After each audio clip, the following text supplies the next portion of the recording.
LaCroix.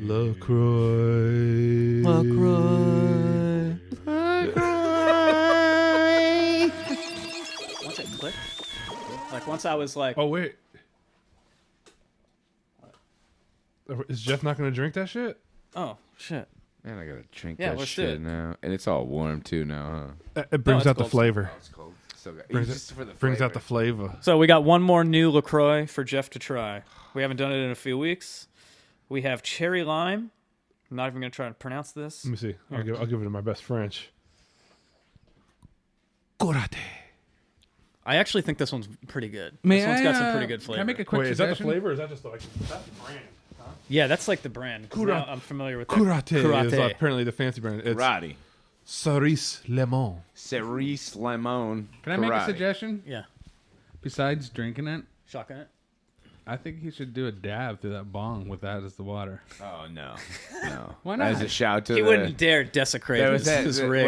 Wasn't there a person on the Facebook page that said that they That accidentally was a put the tweet LaCroix. I It was found, a and I tweet? posted it. I saw that. It was say on do it, Twitter. dude. Nice. All right, let's try it. Crack that. Maybe thing. maybe next time. I like- would take that one's a a good little one. more planning. Ooh, effervescence. It's trash. It's like trash perfume. It's like somebody sprayed perfume all over I'm trash just gonna to keep make it not bludgeoning smell so you with bad. LaCroix until you just finally go. That Yeah, I is can so do this." wrong. This is a meeting place for misfits, ne'er-do-wells, nonconformists, the oppressed, and the marginalized. It's refuge for refuge, a squared circle for square pegs, a ringside seat for the doomed generation to cheer on the death of the American dream. We believe, as we circle the drain, the best course of action is to enjoy the ride. Abandon all hope and embrace the surrender. Welcome to the LaCroix Underground. We'll see. I mean, We should talk about Let's go. all right. Hey, welcome to the podcast, LaCroix Underground, episode number 17,000. At least that's what it seems like sometimes. Hey, I'm Zach. I'm joined here with Mason. Hello there. We got Jeff over there. Hello. And, of course, Alex. Salutations. Hey, glad to be back with everyone again tonight. I'm coming in a little loopy today, folks. I had some dental work done, and God bless my dentist who prescribes me Valium Jesus Christ. to take the edge off. Yeah. And So when he gives you a prescription for Valium, because you have to go to the dentist, how much is that prescription? so okay, quick story, quick story. The first time I went to him, like he's a family friend. I don't want to quite see the connection, but Sounds legit. he's an actual dentist. Is this in someone's garage? He's prescribing you drugs He's from my 1992. my Tio Bob's neighbor in Baja. No, but I was talking to him at a family party about how I hadn't been to the dentist in a while, and I was pretty nervous. And he's like, "I'll write you a script, help take the edge off." And I was like, "Sure." Wait a minute. The script was to go to the Yes. dentist? Yeah. Motherfucker. That's Totally all right. legit. Dude, no. So That's he writes awesome. me the script. Welcome to Bernie's America. Damn. I take it in to my pharmacist, and it's they hand me back. I don't even like read the script or anything, right? He's like, just something to take the edge off, and they hand me back my little orange thingy, and there's 3 pills in it, 3 little white pills. He wrote me a script for 3 pills, and I look at it, and it's Valium, and so the appointment comes, and I'm like, all right, here we go. I down them. It says take an hour ahead. Down them. I go in, and I am flying. Like, I am so high. You took all 3? Am so high, and he looks at me and he says, "How many of those did you take?" Because I'm like falling out of the dentist chair, dude. And I was like, what do you mean? I took them all.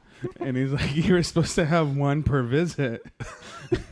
And I was like, well, who gives you 3 pills and then says, like, take one? Yeah, he was supposed to need to ration your Valium. That's like insane. Probably right? the label. I don't know. That's a good place to check. Usually it says, It says I forget. take It may have said one take with one. food I every forget what it 8 said. Take to one, 12. see how you feel. As No, needed. genuinely, I thought because there's 3, and I only had 1 appointment. He's like, the others we're going to do some follow ups. Yeah. I didn't know that there were follow ups. No one thinks that He far gave me in a the script future. for 3 pills. Like if I it was hoping never have to see you again, motherfucker. If it was a script for 10, I'd be like, oh yeah, obviously there's a dosage. But I didn't even think. Usually about when they give you 3, you grind 1 up and snort it. When you And then One for the mouth, one for the nose, So, one for the butthole. one for the butt. It's just the way it goes. it. Yeah, so that's how it works. So today I took 1.5 because he actually. I don't want to say how many he gave me, but it was a larger script. Oh, nice. Yeah, He wants you to keep coming back. dude, it's he First does. one's free, bitch. It's free. Dude, my shit's so fucked up. He wants to see me every 3 months for the rest of the year. Good God, dude. Yeah. Got you on that teat, dude. But like, look, I got nice teeth. Yeah, you look good. Oh, thanks, bud. Yeah. I mean, That's that mulatto blood, dude. He just wants to. He's worried about a couple things, and he just wants to keep track of it. But I still got all my own teeth. None of them wiggly or nothing. oh wait, good on you, man. Oh, I got a couple fakies up in there. Do you really? Yeah, and I got a couple. Maybe I got a couple gaps that nobody knows about. Well, in the back. Yeah, you got to hide them though. I have a semi gap where I Those are still, your cum gutters. yeah, that's the grossest thing I think we've ever seen. I got a gap where I still got like a baby tooth. Oh really? Yeah. Is it like, hey guys, these Yeah, are my totally. friends? The other ones are kind of crowding it out, like over the top and shit. Oh, by the way, thanks for editing out my John Wayne rant in the last ep, but leaving in how much would Michael Jackson have to pay me to get my daughter to diddle him? I wanted to start the show with that more than Oh, anything, but we needed to Jesus. introduce our special guest last week. But You also talked about how much would it cost to jack off O.J. Simpson. Yeah, that was. I thought that was almost the better one. How much would it cost? Anyways, we're fun. We like to be fun. We like to be serious. we're zany. But one thing I take fucking serious as shit. Bernie fucking Sanders. He's running. He's running. He's doing it, guys. He's going. Slowly, that old fuck. Through an But he's airport. running. Nah, Trying dude, to hold he's all his spry as a papers. Motherfucker, dude. You guys watch his video?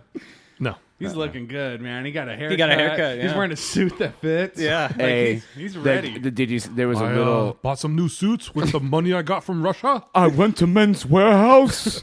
They had an amazing sale. He had an amazing little like 2-second spot where he did like a bank shot, like he was playing basketball, and it was like. It was. I think the ball said it was like a meme, and it was like the ball said like your name, and the basket said like or your email. It said the ball, and the basket said like Bernie's like email list, and he like shot this like literal like awesome textbook 1945 bank shot. It was great. He can move still. These Pistol new Pete baskets are much easier to shoot into than the old peach baskets I'm used to. Dude, did you see that post I stole off of Reddit on our Facebook about the Papa Corn? Yeah, dude, Yes. that shit made me laugh out loud, Slayed dude. me, dude. Papa corn. Check out the Facebook page. Join the group for discussion. Find Yeah, I'm us on stoked. Twitter. I'm stoked he's finally in. I thought he was going to wait a while. I mean, what's the rush, right? You know, obviously money is not going to be an issue, at least off the bat. Yeah, he So- whooped Kamala Harris' ass in 4 hours. I think he was. I mean, what the fuck do I know? But I think he was maybe a little concerned with making sure that he's represented in the dialogue, like Kamala Harris getting all the super delegates and going out there and kind of reframing Bernie's platform, like the way a For cop him would, though. type thing. Yeah, and Yeah. like he needs the. Because the motherfucker's consistent. He's been saying the same thing for 40 years. Yeah. And when all these other politicians are now saying it, it's like taking the wind out of his sails. Well, I mean, I think he is the people's champ. I think he is the people's choice. He's the only one that means it. No, I mean, but yeah, but I agree with that for sure. It's like the you're just kind of watching, wondering like how they're going to kneecap him, because they're going to kneecap him. They're going to throw everything at him. Yeah, like what exactly has changed since the last one? Nothing. Yeah, I mean, nothing. yeah. Yeah, it's it's going to be interesting. But at the same time, I'm so excited for this primary season. yeah, he knows the tricks now. He knows what to gonna be look out crazy. for. Fucking Royal They'll find Rumble, new dude. shit. And now the Republicans have had that like the 2 years to. I don't know if you guys have seen on Twitter and shit all the videos they're releasing. Oh, of him getting drunk in Russia. Of him hanging out with shirtless. Fidel. Actually, I believe that was from Democrats. But the Russian one was him talking about going to Cuba and how excited he was about Castro. Exactly. And how he thinks Castro has like a bad rap in the U.S. And just he seems at the risk of making him scarier to centrist. He seems like maybe he's calmed down a little bit in his old age. Like I think he was Yeah, a for little sure. bit more lefty, Haven't we all? a little more. Well, maybe. I'm not sure. I think I'm farther to the left now than I've ever been. But God, I don't know. Maybe I was talking to you, Mace. Like I was talking to someone about how, as a father, like I just see like we're on this downward trajectory where like we have 25 years to turn the fucking ship, or we're fucking doomed, and even then we might be doomed. And Yeah, 25 He's our- years is generous. he's our last hope. Yeah, and I mean that's it. That's not considering the existential threats we have like climate change. So we're just, What it is too, though. That's what I mean. yeah, Nothing's gonna happen about climate change, right. and he's our last hope. And You got AOC in the wings. I don't think he's perfect. You need a T-shirt of him in like the fucking like Jedi robe, dude. And Bernie the Sanders. Liam Neeson rub. Bernie Sanders, you are our only hope. I don't think he's perfect, but I think that he's the best we got, man. And that's a sad Well, he state. Like, should hold all these other clowns accountable. Yeah. If Bernie didn't run, there should be like 10 other. Well, people the who amount can run, of but flip there's no one. flopping on Medicare for all from all these Democratic candidates in the last couple weeks, going from full Medicare for all to Medicare for all with a free market people get option access. To access to Medicare. to Sherrod Brown being like, actually, no, I'm not really for Medicare for all at all because he's a big union guy, and that's not going to happen. Did you see Kamala Harris talk about how she's not a democratic socialist? Oh, yeah. That was this week. So she's Who categorized. was accusing her of that? Yeah, Well, she's categorized They're as asking about her chances in Vermont when Vermont consistently votes for a democratic socialist, and she's like, "Well, I'm not a democratic socialist, but I." And then she filled in Bernie Sanders' positions. yeah. So she's considered to be the closest to him on, his leftism. Who? She is. Right now, More than Warren? Oh, Yes. No way. Especially on Medicare for all. She absolutely Well- is. Warren has already backtracked on Medicare for all. She's already done it. What the weird thing is right now we don't know full platforms from everybody, but traditionally, in like the zeitgeist, Warren is like the leftier person. She's not. As we find out more about her, I think we're finding She's not out for she's a lot 100% more Medicare for central. all. And like Klobuchar came out this week too and did the whole. That's their I pick. don't believe That's it. She's the one they want. Well, she just said that she doesn't think She's not for it at all. four-year colleges for free. Like she was like, "Oh no, if we had all the money in the world and we could do whatever we want, maybe, but that's not realistic." Warren is very much a capitalist, and she's very into the market. 100%. yeah. But she's into like the regulated market. And Gillibrand is like a white version of Kamala Harris. Like they stand pretty much shoulder to shoulder on every issue that I've ever seen him talk about. She's been pretty quiet the last couple weeks. I haven't heard a lot from her. I haven't heard a lot from a lot of them. She's heartlanding right now. Gillibrand's like in like Iowa and Indiana and going through all the like go to the pizza place. She had some like gaffe where some girl walked in front of her to get ranch. Democrats love pizza places. Did What closet have they stuffed Tulsi Gabbard into? When she got the David Duke. Because first it was Richard Spencer. She got that Duke But then tank. she got that David Duke endorsement, and she had to be like, I do not like this. No. Yeah, she's done. She's just puttering. She's still trying, but So, Alex, tell us about your boyfriend Andrew Yang. Well, I was going to ask Jeff because I don't pay attention to the mainstream media, bro. Ooh, damn. Yeah, He's not the much. hip Just one, what guys. comes across my plate on Twitter and Reddit. Is Yang officially running? Yes. Yes. Yes. What does he is. that like? What does that mean? Like he Means you declared- at this have- point you have to you just say file. I'm running. Right? You have to file. So there's like, the federal filing with, what is it, the FCC? Who cares? I have no fucking clue. That's totally the wrong anagram. Well, No, he's running. He's talking about things that yeah, he's I've going I've to been do. making the circuit when he wins. hard. FEC. FEC. Yeah. There Okay, you so go. let's talk about this guy for a couple No, minutes. he's been okay. Go. I don't know that much about him. EFFEC. I know that I've watched them on Fox. I heard that he did Rogan. He's been doing the circuit hard, so I figured he was either like gonna like that shit they do where it's like I'm going to announce that I'm gonna be running. Yeah, I mean, I can't tell you whether or not. I'm forming an exploratory committee. From what it looks like to me, he's running. He's talking about things he's going to do once he wins. Yeah. He said a few things that So he's a rich guy. he's an entrepreneur. So Yeah, a he's young another one of those guys. entrepreneur. I got a lot of Is money. he a tech bro? I don't know. I'm not 100% Yeah, I don't know sure. what that means. Like I don't know what he's entrepreneur. Yeah, I mean, I think we all should It be. just means he has a lot of money, I think. So, entrepreneur means you own something, right? well, yeah. It's not just that Baron means you just All right, he'll look it up real quick while I just ramble on. yeah. about Tell me Yang. about him. Like, Well, his big main thing, and the reason he's sticking out like a sore thumb is because he's trying to push UBI. is that his like? That's his main thing. That's how he's separating himself from the pack. Absolutely. Okay, so wait a minute. He is. Hold What? on. He is.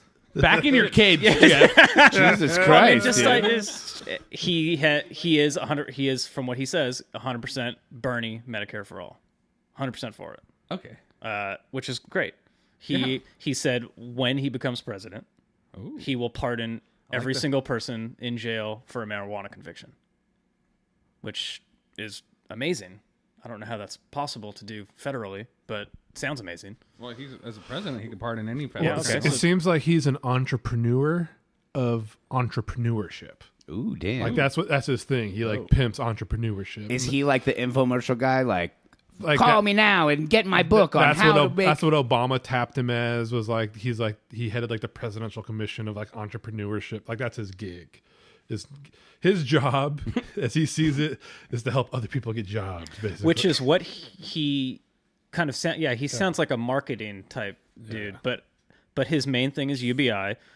He is offering, it's an opt-in system for you to get essentially $1,000 every month, so $12,000 a year. But this is opt-in to whoever wants to opt in, which I'm assuming everybody would, including millionaires. So if I you- wouldn't opt in, man. It would hurt my pride. maybe I like, yeah. I like to work for You my want to earn money. that shit. So I don't know if like Let's get into that, dude. I do. I mean, my first inkling is to be disgusted with seeing a millionaire get $1,000 because I would say there has to be some sort of cutoff for that. I'm not a whore. I earn my money. But the UBI does cancel out and remove every other form of a social safety net. that's insane. well, in theory, because there's two UBIs, man. Well, this let's is- get in the UBI. okay, so this is the- universal basic income, Right. Not a new idea. No, Idea that's been around for decades. it's a libertarian idea, I believe. It's well, that's what I was saying is that there's like leftist support for it, and then there's libertarian support for it. Libertarian support would be that we dissolve all social safety nets.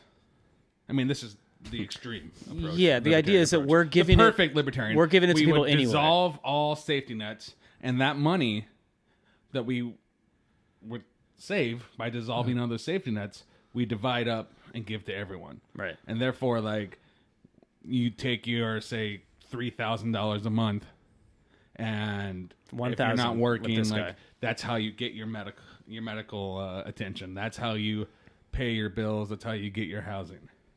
So Right. that's the general idea for the right. On the left, it's generally spun as taxing the rich, dissolving, pulling back some of the safety nets, and giving that money to poor families and poor people, and to help bolster their Right. standing. unless you're Andrew Yang, and it's $1,000 to everybody. Well, and but also, couldn't you look at it from like, I know that like some of the Scandinavian models are more like higher corporate tax rate, like basically the idea that automation has helped manufacturing owners, right, and not people, and so you tax the corporations to then give the UBI to the people. Yeah, I mean, I've heard him sell it like similar to what Alaska does with their drilling, and everybody in Alaska opted Like in to get $2,000 a month or Gotcha. whatever it is, and they love it. Yeah. Well, why wouldn't you love it? Yeah. You know. So, but it is. I mean, to me, and I think to you, Alex, as well. It does seem like an incremental form of like a pacifier. I'm 100% against it. Yeah, I shouldn't say 100% against it, because if it's on a bill and we can vote for it, I would feel really bad about voting Of for course. poor people not getting an extra $1,000 a month. Yeah. But it accomplishes nothing. No. It'd be much better to have, more unionization, better paying wages, better paying jobs, more those things would be a lot better in a perfect world. The reason it has such pull on the left is all the techies. This fucking Elon Musk, It's son Silicon of a bitch. Valley feeling bad about having billions of dollars. And how do I rationalize being like woke, quote unquote woke? I'm a woke lefty liberal, and I have $1 billion, and there's people starving. How do I rationalize that? And it's like, oh, let's just all give them a little bit of money so they're not starving on the street. Right. Meanwhile, I'm going to maintain my billions. It smacks a little bit of like the rich absentee dad that shows up on a birthday and gives like the present that's like way too much. You know what I mean? Like, Don't guillotine me. Well, I gave you a birthday present. It is popular amongst libertarians who are usually against all forms of anything that resembles a social safety net. So I am And there's a lot little of crossover suspect there. of A that. lot of crossover there in the tech world of like liberal and libertarian. Because the same thing. Libertarian is just a self-rationalization for why I don't have to give poor people money. Right. Like, I deserve this. Bootstraps. Blah blah blah. Yeah, I did this all myself. But UBI is really, besides a way to deal with the internal anguish of being a filthy rich bastard and seeing poor people as you drive your Tesla to work, it's also it's also a way to stave off like late stage capitalism, right? Where Yeah, the It state is. starts That's swallowing more its of own survival. tail, Yeah. and people don't have enough to pay for your fucking iPhones Exactly. or whatever Right. the fuck that you're creating. Yeah, so for now sure. you need to stimulate that market by giving them the money to buy your the things. shit. And in that way, it's trickle up economics. 100%, you just nailed it to the wall. That's it. Trickle up. Hey, trickle up economics. universal basic income is basically like, hey, here's enough money to pay your credit card bill. Yeah. Exactly. And it's like, Keep buying. Keep you want to buying. give poor people more money? I'm not going to stand in I his was like, way. man, I want somebody to pay my credit card bills, right? Come here, Why are Daddy. you guys yelling about this? Right. But And that is 100%, at least from what I've heard from Andrew Yang, and I'm sure other ones that are pushing UBI, is we're going to give it to these people, and they're going to put it right back It's into going the to economy. stimulate the economy. It's the gonna same go right argument. back in. It's the same thing. But couldn't you just pay people more? Yes. That's the the point. point. Part isn't that like the Yes. hardest part? UBI does nothing about power dynamics. It does nothing about the hierarchy Yeah. of power, right? Like, No, if anything, it enslaves you. if anything, it makes it worse because Yes. now we all are functioning on a basic level. Like, say I can't work full time anymore because of Right. automation or for whatever reason. Right. People talk about automation a lot. I think in 30 years you sound ridiculous saying anything about what the future is going to be like, right? Well, and that's But- what Yang says. Yang says in 10 to maybe 15 years, 30% of manufacturing in this country will be gone due to automation. You know what UBI does, though, in my estimation? Makes is- people lazy. Yeah. No, but what it does is, like, makes it possible so that what's already happening now, it becomes exacerbated. And that's, I work 3 jobs. Yeah. Because no one wants to pay me the 30 Gig hours economy. or whatever it is Yeah. that clicks in to give me my medical Did you care. you say exacerbated? Is this like when you take too many like Sudafed and try and jack off? I'm a little loopy. I may have said exacerbated, but y'all know what I meant. All right. But I mean, what happens when? Okay, I think that's say, the name of this. Say that's you the name get of this UBI in 5 episode. Exacerbation. What happens when you get another crazy conservative fascist bootlicker in there, and he wants to get rid of UBI? Then what the fuck do you do? So here's the other question. It is a pacification. Well, device. and then. Oh, go ahead. Sorry. Oh, well, I was going to say, obviously, Andrew Yang's fucking $12,000 a year pittance is a joke. Like, I think to any rational person, right? Oh, but that works if you're driving Uber. Well, no, nobody would mind like an extra $1,000 a month. But the deal is that like, at least from my understanding or what I thought of, at least as the spirit of UBI, would be something more along the lines of like the median income in the country. Like if somebody like, because it's one thing to be like to discount $12,000 a year, $35,000 UBI. Exactly. What if you were giving $40,000 a year to every single person? Well, that makes more sense if you don't give the millionaire $1,000. Well, no, totally. this is and that's often the line that's given with the robot uprising takeover. Like we're all automated, so let's let the robots do all the labor while we all make us not the owners of the robots, but the rest of us, the workers, the proletariat. Let's all get $35,000 a year, and then we can all become craftsmen and poets and authors. And that's what I want. That's exactly what I want. It does seem strange that like the gig economy will fuck you and make you work for Uber, and then it's going to turn around with guys like Elon Musk and save you with some UBI. It just seems like the most disingenuous. Well, no, it is. It's fucking gross. Let's say that ideal example works, right? Where we all get $35,000. Let's not get into the mathematics of where the fuck that money's coming from. Let's say that works, and we're all fucking poet warriors on the beach getting suntan. Doing yoga and shit. Well, then, like, the political process becomes like none of us have power. Yeah, right? You're a goddamn slave. So we're all going to vote, say, like, somehow democracy survives that. Oh, it turns into, like, 6th grade. We all just vote for whoever's like, I'm going to raise it by $10. That's it. Pizza every day in the cafeteria. Yes! That's all. We're getting rid of regular milk. It's chocolate milk every day. Which is funny, because that's, like, what the right says the left is today. Yeah, for sure. I'm just going to vote whoever's giving me the biggest handout. But that's actually what would probably happen, right? Well, George Bush did this horse shit. Didn't he give everybody like $300 on his tax return? Yeah, but then he year? took it back. Of course he's slick like that. But I think and I was happy when he gave it to me. Sounds too. interesting, sounds wacky and cool, but I think it's like you said. I think it's a way of extending late stage capitalism. Well, everyone 100%. gets $20,000 a year. Like, isn't all of a sudden the Snickers bar like $3? Yeah. Well, yeah, we can get into inflation. Oh, for sure. Yeah. Gas goes up to like $5.50 a gallon. Wasn't there like a Chappelle like skit like that where everybody got like an extra $5,000 or whatever or some shit like Especially if it's bipartisan, because anything that happens at bipartisan is just going to turn around and fuck everybody else. And then it's like the people that have the power, the people that own the means of production, the people that own the robot slaves, are the only people who are making decisions about everything. Right. About everything. And that's how they want it even without UBI. That is, if you take any libertarian like tenet and you follow it to its extreme, that's what it becomes, right? Like, oh, we have to have faith that our billionaire betters are going to give charity to us poor folk who like can't afford a doctor. Well, in both scenarios that you presented, both like the leftist and the libertarian, it was very much like the left hand giving, the right hand taking away, talking about dialing back like entitlements and benefits and stuff like that. Right. At the same time, I'm like, why?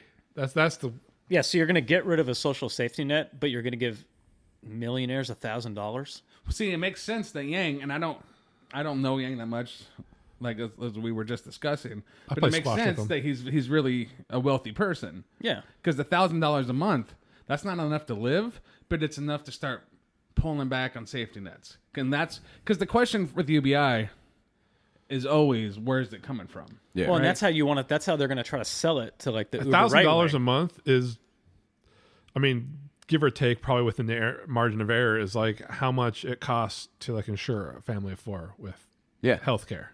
Yeah. So it's like do you tax? Is it coming from taxes? So like we're taxing the poor, very people who are getting the $1,000. Yeah. Like that doesn't make sense, right? So does it come from the rich? Well, the rich don't want that. So that's why they're like dissolve the safety nets. Yeah. Which sounds like what I can be 100% wrong, but I don't recall him saying, how we're yeah. doing it. Yeah. That's why, and any young entrepreneur that all of a sudden wants to run for president, I'm just like, it just smells bad. I'm just like, why? Is he disrupting? Is he a disruptor? I don't know. I don't know the dude. Is he Asian? Yep. Yeah. You went on a limb there. You know, it's just like we said a few episodes ago. It's Bernie, bitch. That's it. It's Bernie. Stop with this Yang shit. Stop with the Kamala Cop Harris shit. Can I come in hot right now on Booty something? gag. Hot take it. Something's got my Booty gag. It's not UBI related, but something's got my craw, dude. Something's crawled up my ass and died, bro. Something is. Come on, help me out, Zach. Got your dander up? Something's got my dander. You got the vapors? I got the vapes, bro. And let me tell you what it is, brother. It's a little thing called Venezuela. But honestly, Venezuela is such a fucking hornet's nest. Yeah, such a clusterfuck. We could do a whole episode. We'll on do it. that one day, but yeah. Probably not. It's. We don't like really talking about a whole lot what the Another MSN installment is of talking about. left-wing conspiracy theorists. But can I give you my hot take on it? Yeah, I'm pretty Can sure I I'll tell agree. you, Jeffrey, what's stuck in my craw? Go for it, brother.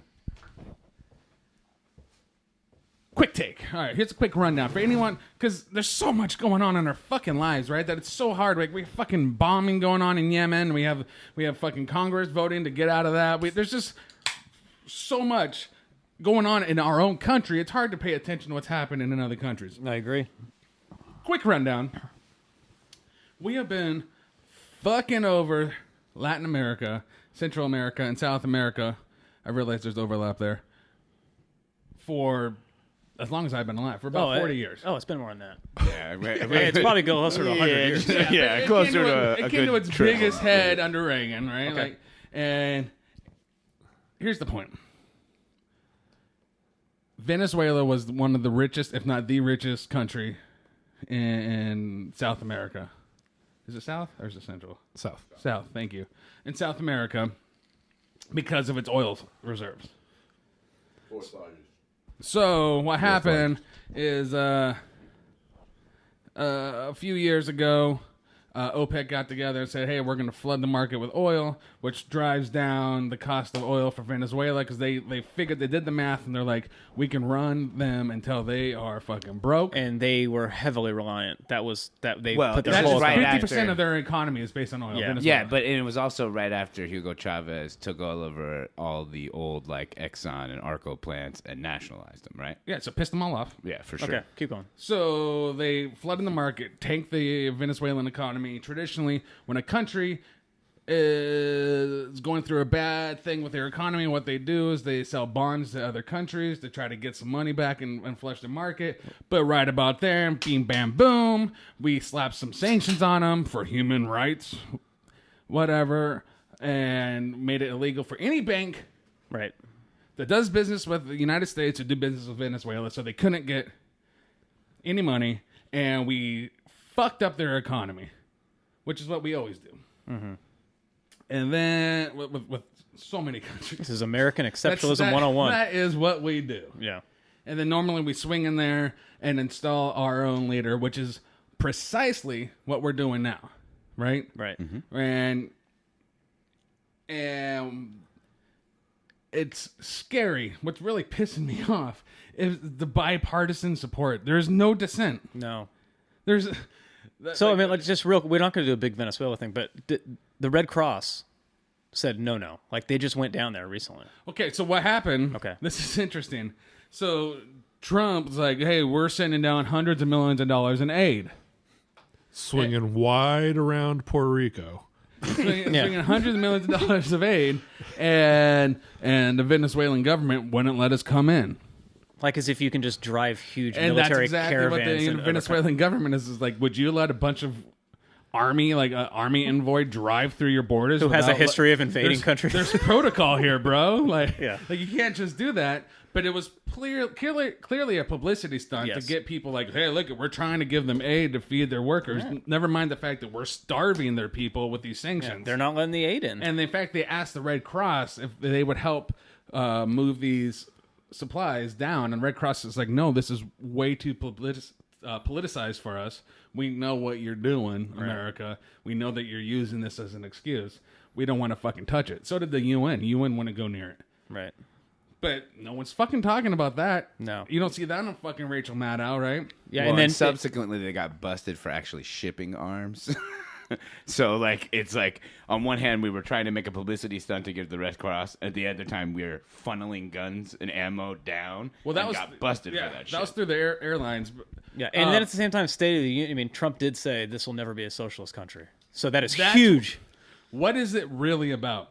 Because if you ask Trump, if you ask Pelosi, it's about bringing democracy to a communist country, right? Or to a socialist country. Meanwhile, there's people in the Republic of Congo being like, hey, I'd like a fucking meal. Like, I'd like a fucking leader that wasn't a fucking warlord. And we're like, yeah, fuck off, dude. We're talking about Venezuela. Like, fuck off everyone else. We don't give a shit. But if you have oil, suddenly we are into democratizing your country, right? Well, first off, you're crazy if you don't think we have people in Congo. We absolutely have boots on the ground in the Congo. Yeah, well, No, China that's does too. Yeah. Yeah, I was going to say, But we're Chinese not- do too. That's the problem. We're not talking about why, right? Yeah. We're not saying it's because we want to bring democracy. Right. It's the same story. Yeah. It's the same old story. I'm talking about the I think optics. that's yeah. I was gonna say I think it might be a bit of a proximity issue too, because Venezuela is close, like physically and literally closer to the United States, and we have a large Latin American population in this country that I think people pay. Dude, we can do whatever the fuck we want in the Congo, and no one's gonna give a shit, dude. Well, and it is a perfect storm of they happen Congo, to have Congo a lot of has oil, and they're they have socialists. resources. We have military on the ground in the Congo, and other countries as well. But we don't even have to make pretense. Right, exactly Yeah, my point. yeah. And why Venezuela? And it's because it's oil. Everyone talks about that. Like everyone who's paying attention talks about, oh, it's oil. Yeah. There's another reason. It's socialism.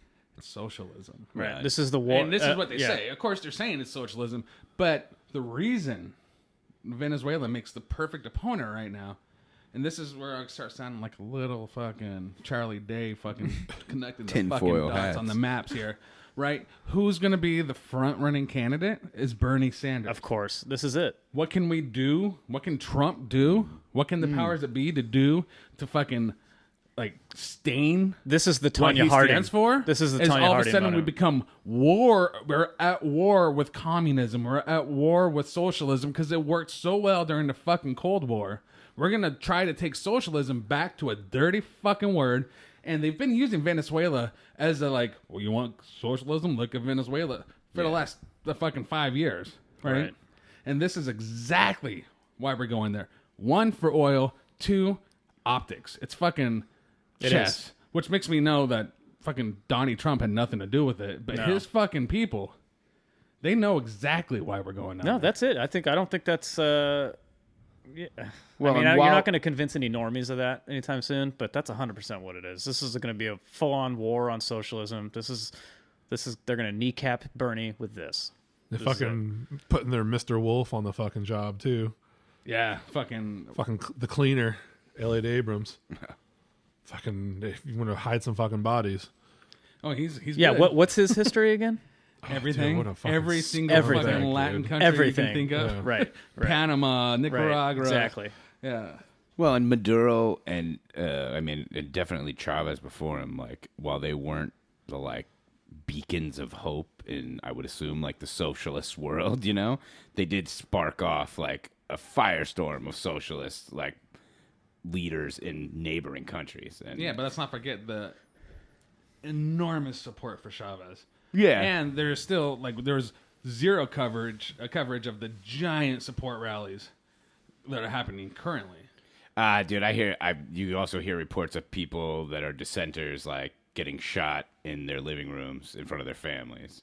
So I don't know that we should be propping Maduro up at all, but we definitely I mean, shouldn't be intervening in There is a right-wing Their country. anti-socialist movement in Venezuela. Yeah. There are people that don't want it. They're blaming the wrong thing. I mean, that's totally happening too. Well, and I think it's pretty, like, it's also generally pretty, like, apparent that Maduro isn't like it's running more like a dictatorship than a socialist country, right? Like, than what we describe as socialism here. Here's the thing. Like, It is a democracy down there. yeah. So check this out. But it wasn't- There's this country that has an election process. There was a leader who was elected. There was some funny business about the election, Yeah. and people claim he wasn't the true winner, and now he's in place. right. Yeah. And I'm describing the United States of America, bro. And I what would we completely do agree if with fucking you. Venezuela came here and said, no, Trump's not the real president? Most of us would be like, fuck yeah, take him out. But a large contingent. There'd be Christian Yeah. jihad happening would all be over like, the fucking place. Don't come in here and tell us who's our president. No, this shit is So happening you all don't over have the to world. be a supporter or not. Like, I don't know who their president should be down there. Yeah. But I do know that It we sh- I shouldn't be shouldn't be fucking choosing involved. it. Because Yeah. we sure as shit don't want them involved in what the fuck we're doing. That's definitely the brass tacks. Hey, is that, 100%. like, we So, don't need to be there. Yeah, that was a good. Well, I see it as progress, conspiracy. quite honestly. It's only been 40 years since we murdered Salvador Allende in Chile. So at least we're, a little more peaceful about it this time. John Bolton just stood there with his pad and paper that said 5,000 troops to Colombia, like at a press conference. It's like hinting. It's all good. Let's take a break. All right. All right. All right.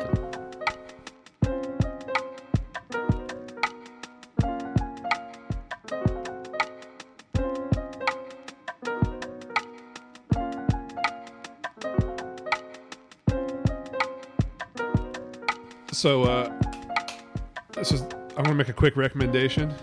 We're in Oscar season, right? Yeah. Which, did anyone see that interesting article about how the Oscars were started as a way to suppress the unions in Hollywood? No. Yeah, originally that's what they were. They were supposed to be like a mediating force between the organized, well, I guess they call them guilds in the movie industry, and the heads of studios.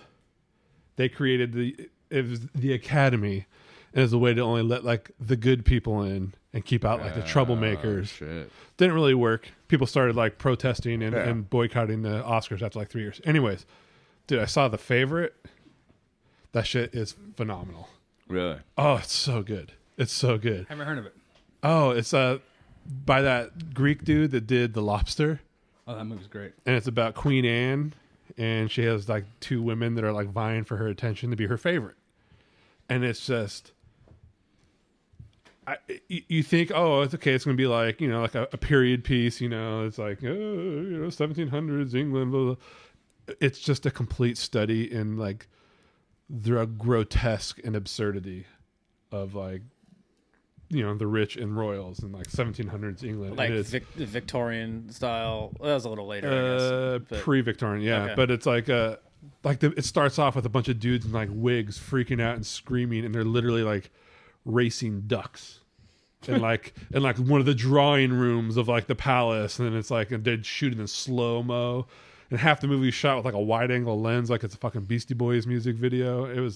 And it's so good. It's They were all so like interesting. sick. Check Weren't it they all out, sick, Yeah. like balding? Did you see men? The Lobster? Oh, I saw it in Montreal. So good. Oh, while we're on recommendations, Yeah. on Netflix right now, you are doing yourself a giant disservice if you're not watching Gringo, the John McAfee story. And I don't know how much that you guys know about John McAfee, the guy who did McAfee antivirus. Yeah, I was gonna say.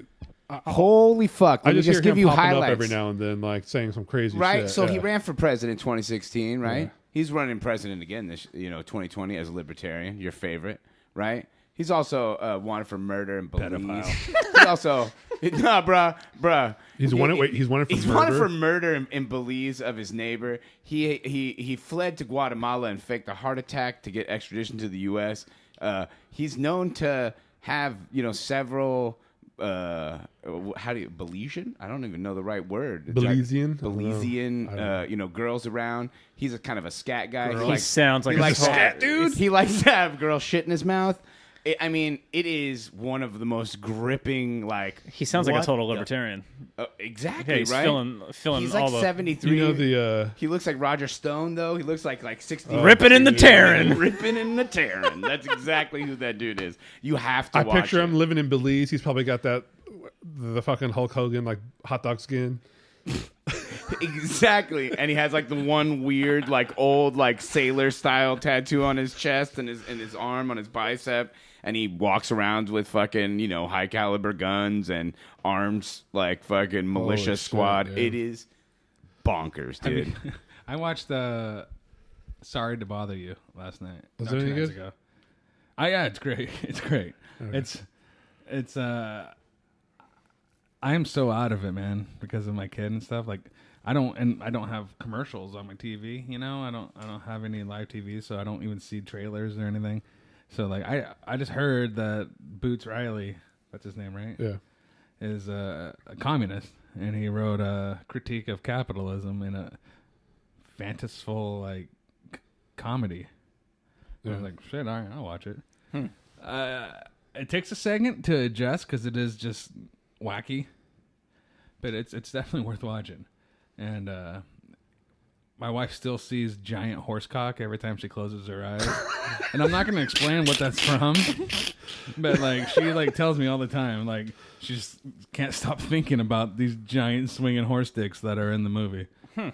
Nice. Okay. Sounds good. All Amazing. right, well, I'll give my movie review since we're doing movie Since hour. we're on it. Have you guys watched the Black Mirror movie? Yeah. Okay, so you did watch it. The Bandersnatch or Yes. whatever the So name I'll is? just say to anybody who hasn't watched it, upon given the opportunity to choose like It's a the choose your own least- adventure. Yeah, it's a choose your own right? adventure style movie. So upon given that opportunity, don't choose the most morbid decision like I did. Kill your Because dad? it took me about 3 hours to get through the damn movie. Because it was like, oh, do you want to cut up the body, or do you want to just bury him in the backyard? You And were I'm like, like, oh, cut well, I him would up. cut him Of up. course. Okay, so if you watch it and you don't choose the morbid side, you can finish it in about an hour and a half. If you do what I did, it takes about 3 hours. And that's on Netflix Really? too. Oh, it was forever. It was Dude, fucking I forever. watched it. Well, my wife was way into it. I sat on the couch and watched it. Yeah. And we got to that scene, and we did the morbid one, but it Yeah. ended right afterwards. Like they found the body, kind of thing. Oh, we were going. and then it's like over. You get arrested, and it's done. And then she starts going back, and does another decision. And then I was like, okay, it lasted like another 45 minutes, and then it was done. Yeah, I mean, And honestly, then she goes it's- back, and I was like, I'm going to bed. Dude, she sat there. I don't give a fuck. Yeah. But she sat there and like ran scenarios for ever. Yeah, I was trying to escape the movie, and I got stuck in it for a while. It's not that great. I think that the Choose Your Own Adventure is kind of cool. Yeah. But the movie's not that good. Black Mirror, in my opinion, is one of the best TV shows on the planet, but it's not close. What if? Anyways, I wonder how many permutations there are. Oh, it's on there. It's like 1,000 hours or something like that. Jesus. But that's Yeah. that's not permutations. Well, yeah, but that's Because I don't know how still. long the segments are. You Yeah. know what I mean? Like how long the storylines are. we just kept finding ourselves going, God damn it, because it kept taking us right back to the same spot again, and we're like, I guess we're gonna try the other option this time. Did you get the weird meta Netflix one Yes, where it's like you're on Netflix. yes, Yeah. yeah. Anyways, we don't want to give too much of it Burn away. it. I'll give it all away, dude. So this dude kills his dad, buries him in the You're rose such a garden. fucking Who gives a shit? Sorry, Netflix.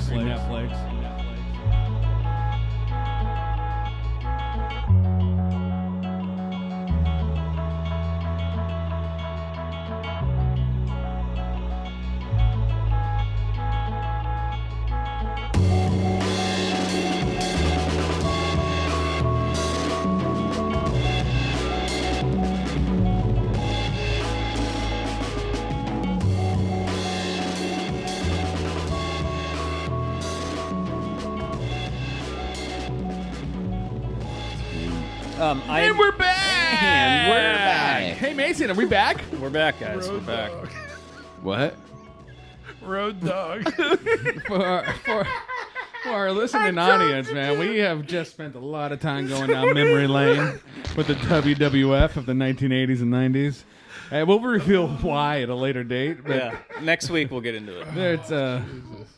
there's been a lot of discussion. A lot of YouTube.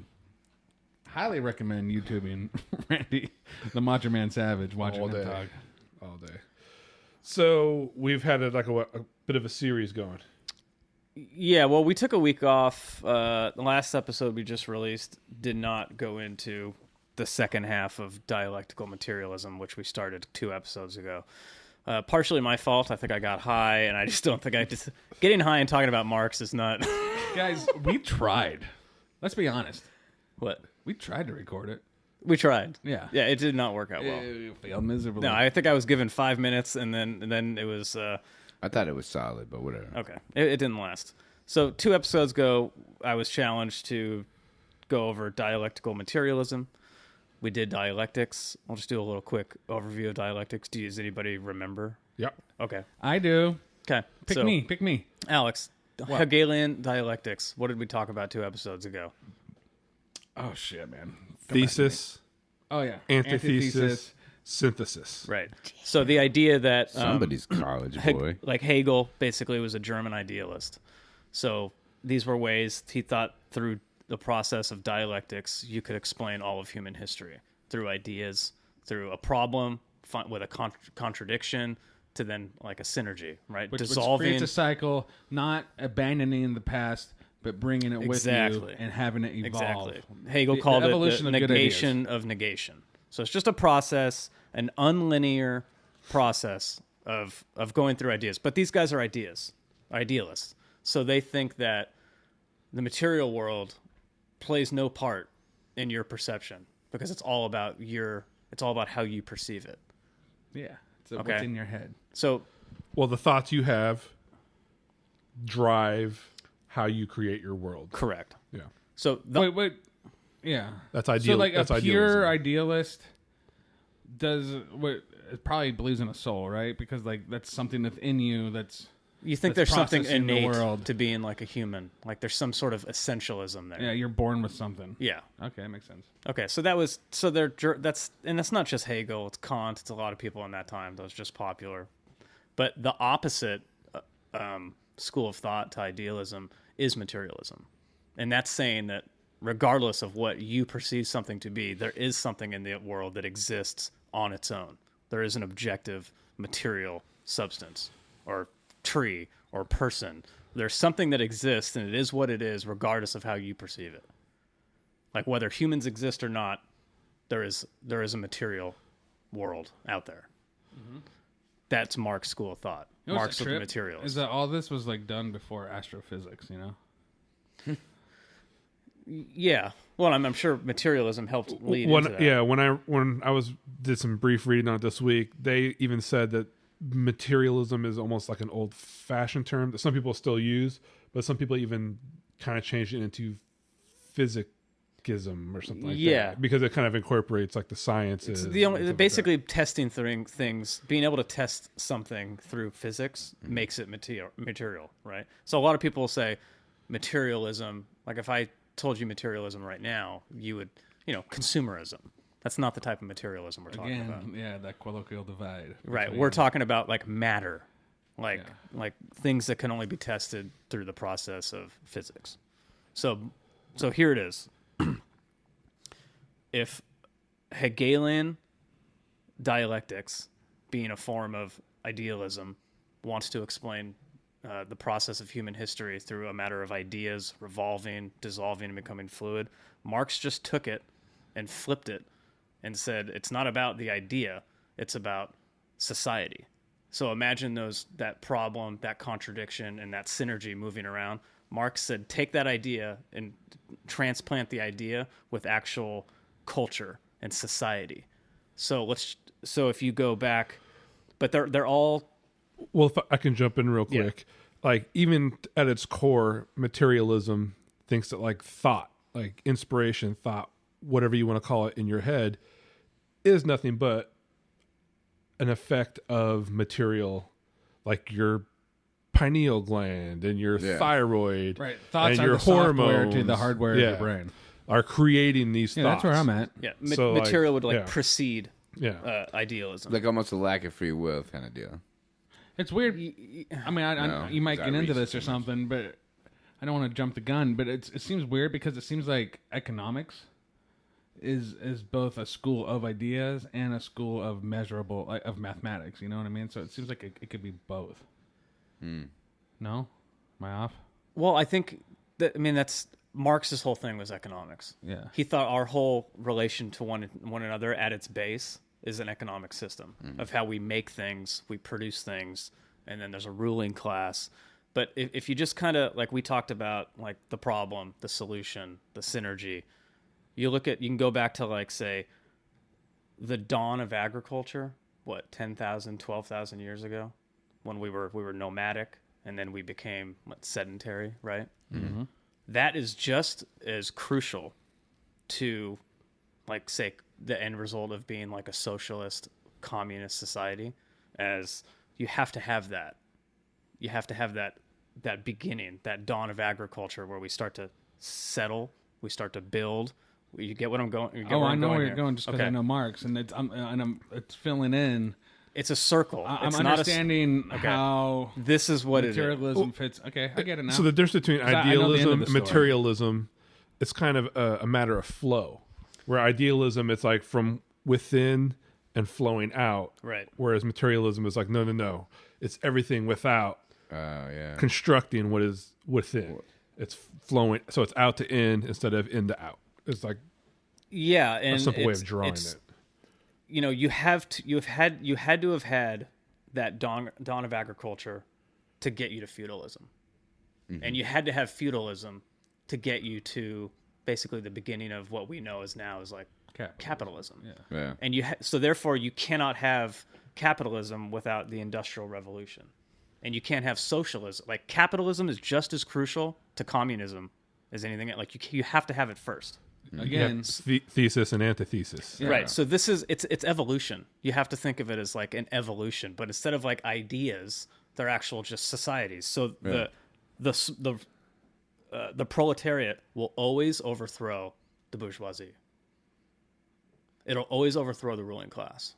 Sure. They'll make adjustments. They'll move. They'll take the good stuff with them, but they'll just keep going around in a circle. Is this kind of like when you get a haircut and you're like doing your sideburns and you go a little too high on one side, and then you gotta go a little bit higher on the other side, and you gotta go a little bit higher on the other side. Yeah. It's never ending.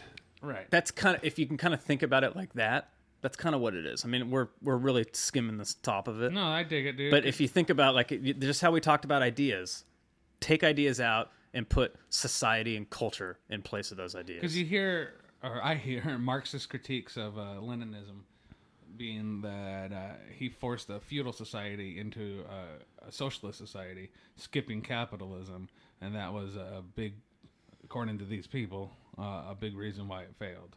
And it's like, with what you're saying, that kind of makes sense now, because Marx believed that we had to build on the past. We had to go through your stage. You can't have socialism and communism without the feudalism and the capitalism and the neo-capitalism that you could argue we have now. But everything with him was economic, so he separated the world as we know it now into two different things: a base and a superstructure. Does that sound familiar at all? Okay. So the base is just you as an individual. You need to work. You need to make money. You need to get food. You need to put clothes on your back. You need to have shelter. That's your immediate individual goal. That's the base. That's what you build a society off of. A bunch of people doing those things.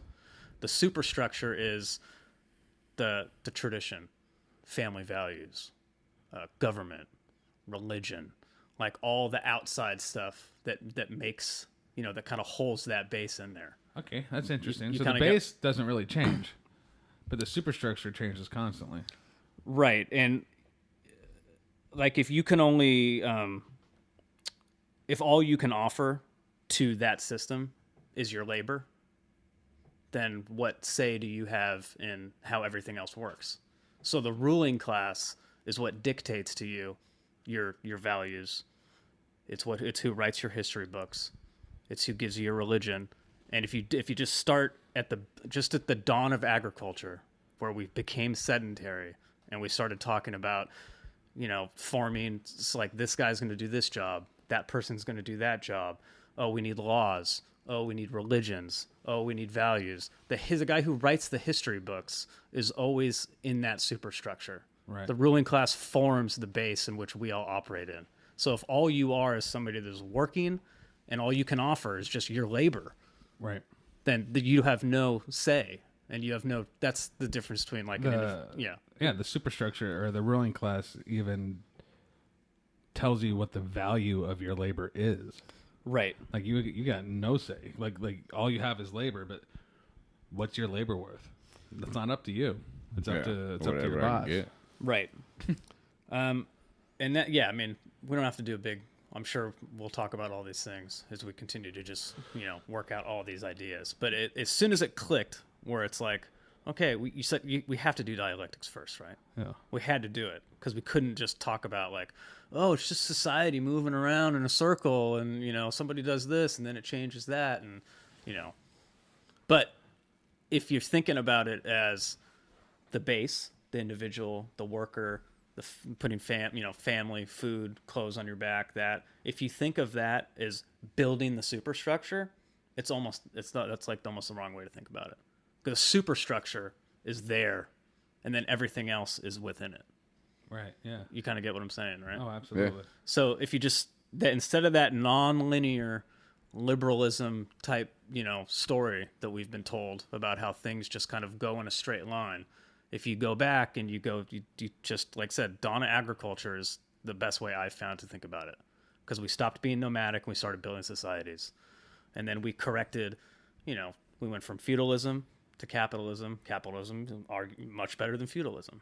Socialism, something that resembles socialism, would seem a lot better than capitalism. Yeah. But they're all crucial to one another. They're all integral to one another. So they're just as important. And it just moves around. So the idea is that there is a utopia that Marx would suggest is communist, right? Right. The withering of the state. So, and that's the end goal, but that's, where we are on that spectrum. I think we're closer to the communist side than we are the feudal side. And how is that goal achieved? Praxis. Ooh. Yeah. Praxis. Put a bow on it. So, yeah, where we are, if you're asking me, I think we're in late stage capitalism. I think the snake is beginning to eat its own tail. Yeah, I think with the credit card debt, that if you have to make up, fictitious amounts of, things to keep this system going, then there's a problem. And then when people start saying UBI, it just sounds like an extension of just pushing this fucking, pushing it, down the road, kicking that can down the road. And, yeah, so. I mean, it also, like, everything we talked about today, like, and maybe everything I talk about ever is all summed up in, like, I am a firm believer in capitalism. We can't solve any of our issues through capitalism. Maybe some, but we can't solve existential threat through capital. We can't solve climate change. And if climate change is the biggest threat out there, right? Global, yeah. Threatening to wipe us out as a species. America's not going to save everybody. And I honestly believe that socialism or a massive readjustment of our economic system is the only thing that's going to save us from there. Because capitalism is about consumption, right? And it's about ever-growing consumption. And that's not compatible with what it's going to take to curb climate change, which is pulling back our resources, is not consuming as much as this, and those two ideas are you can't balance them. And so if you're a neo-lib, like, you got nothing, because every single argument that you can make to support your neoliberal economics, to support UBI, to support anything that we've talked about, if we're all going to be dead, it doesn't matter. And so that's, for me, the number one top issue is climate change, and the answer to how are we going to combat that is exactly what we're talking about, is socialism and praxis. Well, and if hey, like, I just started reading about Marx in the last few weeks, getting into this. Other than that, my knowledge of Marx was just as, exterior crust as everybody else. Like, I didn't really know that much about Marx. But if he's right, then we will have to go we have to move towards something that resembles democratic socialism or social democracy, because this, as it stands right now, cannot last. Right. Yeah. Yeah, and according to him, it won't. And if you look back and through the dawn, the last 10,000, 12,000 years since we started doing this whole society thing, it's followed that circle. Like, those things have all moved around, and we've cleaned them all up and taken stuff with us. So, I mean, if this late stage shit may go on another 50 years, it may go on 10, 15 years. Or but it cannot just keep going like this. Or it can cave in on itself. We don't move past late stage capitalism into socialism, and somehow human beings survive, and then the cycle kind of resets with Marx anyway. It go back to like his ideas of primal communism, which is like the first, like, human beings start interacting and we start trading, and we don't have like these set hierarchies. And I have a feeling to get to that, Like shit the would road. be very bad. It would be like the road, man. Shit would be very bad. And So then we would start over, and we would move from primal capitalism into feudalism into capitalism, and hopefully this time get it right, guys. So you can have a world that's like Cormac McCarthy's The Road, or you can just fucking vote for Bernie Sanders and stop being a little bitch. Put that on a fucking shirt, dude.